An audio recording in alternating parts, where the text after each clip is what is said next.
This is Optimal Finance Daily, episode 1170, How to Organize Your Financial Clutter, Part 1, by Kumiko of thebudgetmom.com. And I'm Dan, I'm your host, and this is where I read to you from some of the very best personal finance blogs every single day, including weekends and holidays. And we've actually got 5 shows where we do that same format, but covering different topics. So if you're interested, please search for Optimal Living Daily wherever you're hearing this to find all 5 of our podcasts. So for now, let's get right to our post here on Optimal Finance Daily as we continue optimizing your life. How to Organize Your Financial Clutter, Part 1, by Kumiko of thebudgetmom.com. This week on my Instagram, I gave you a behind-the-scenes video tour of my office and how I organize my financial clutter. If you are lacking an organized system for all of your financial paperwork, things can become stressful. You need to have a system in place and create a routine for dealing with your financial clutter. I have found that my organized office and system simplifies my finances, reduces stress, helps me prepare for unexpected events, and gives me more time to do fun activities with my family. In order to achieve a system that works, you need to identify what to keep, where to keep your financial clutter, and when to update your financial records. If you have a mountain of paperwork, the task of organizing everything into an efficient document retention process can seem daunting. All it takes is a one-time deep dive to shred what you no longer need and sort the rest into folders or binders. After your system is set up and complete, just make sure to sort and organize as you go in the future. In the beginning, it takes a small initial investment of time to shred what you no longer need, but after that, it becomes an easy, ongoing process. What to keep and for how long?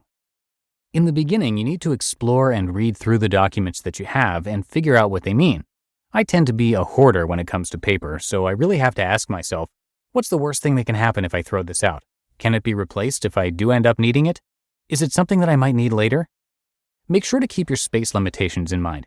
This was hard for me since I moved out of an office that was huge and moved into a space that was very small. What I could keep in my larger office no longer fit in the space that I had. I had to develop some new ways of filing my records and utilize electronic options. You want to make sure you keep the most up-to-date information and throw out older records. For example, if you get a new homeowner's insurance policy, toss out the old one and keep the most recent document. This will ensure that things don't get piled up. If the information is no longer useful, don't store it. Doing what makes you feel comfortable should always be your deciding factor when deciding what to shred and what to keep. My long-term storage solution. I use a white box hanging folder organizer to store all of my long-term records. The white version of the box I have is no longer available, but I was able to locate a black option. Long-term storage is meant for documents that you need to keep indefinitely. In my box, I have hanging folders for the following categories: retirement, investments, social security statements, bank accounts, household, vehicles, James, my son, insurance, and vital documents. I keep regular file folders inside each hanging folder to organize my records even more. For example, in my hanging folder for my vehicles, I have 2 file folders for each one of my vehicles. In my hanging folder for my insurance, I have 3 file folders for life, medical, and car insurance. I like having a subject and category type filing system for my long-term storage because it allows me to find exactly what I need when I need it. I use my Social Security hanging folder for all of my Social Security statements. It shows you the benefits that you'll be entitled to when you retire.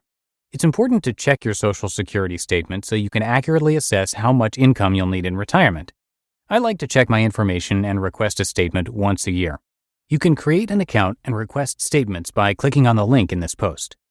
I keep copies of important legal documents, such as my will and divorce paperwork, in my long-term storage under Vital Documents. It's important to use a system that you understand and will want to use. It doesn't matter if you file vehicle documents under subcategories, such as maintenance, warranty information, or insurance policies, or if you file everything under one category labeled for each vehicle you own. All that matters is that you are consistent and choose a system that you are most comfortable with. My short-term storage solution. If you will need immediate access to certain documents, they should be kept in a short-term storage location. For me, I use a metal hanging folder organizer to store all of my monthly bills and my past cash spending trackers from my cash envelopes. I organize my short-term storage system and bills by month and then shred them when I see that the payment clears. For big-ticket items, such as furniture, computers, or other expensive electronics, I keep the bill as long as I own the item. You never know when you will need to substantiate the purchase for an insurance claim in the event of loss or damage. I don't store my day-to-day spending receipts. I only keep them long enough to update my cash envelope trackers and add them to my expense tracker.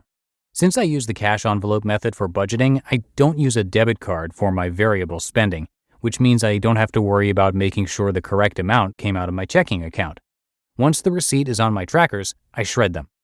There are some receipts that I do end up keeping. Receipts for business expenses, medical expenses, bigger purchases with warranties, or any donations I make are kept in my long-term storage or in my tax binder. My visual board. One of the ways I organize my financial goals is by using a visual board. I like to use charts that show my progress throughout my financial journey. Right now, I am on a massive debt payoff journey, and sometimes with bigger goals, you can get discouraged with how long it's taking. This has been the hardest part for me so far on my journey. I'm the type of person who likes things done now, not later, and having limited control over how long it's taking me to reach my financial goals is frustrating. With these charts, you color in a line each time you make a payment or pay off a certain amount of debt. The same goes for savings. I make my own charts in Word, but you can get a lot of free charts just like this from Debt-Free Charts. Heidi was my motivation for my visual board, so I need to give her all the credit. If you need help figuring out how to fill in the numbers or the best way to print your charts, her How to Use the Charts blog page helps a lot. To be continued. You just listened to part 1 of the post titled How to Organize Your Financial Clutter by Kumiko of thebudgetmom.com. And that's going to do it for today. Hope you have a happy rest of your day and a great weekend if you're listening in real time. And I'll see you right back here tomorrow for the Sunday show, where we'll finish up this post and where your optimal life awaits.